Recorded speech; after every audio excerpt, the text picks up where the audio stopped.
போடுறதா? ஏன் ஏமா விஜய் மாமா போட்டு போடலன்னா நான் எங்க அம்மா வீட்டுக்கு போகணுமா?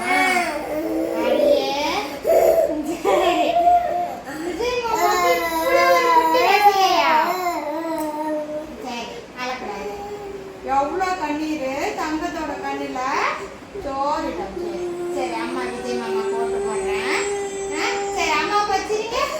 சரி சரி அம்மா போடுறேன் சொல்லிட்டேன். சரிங்க சரிங்க அழக்கூடாது. சரிங்க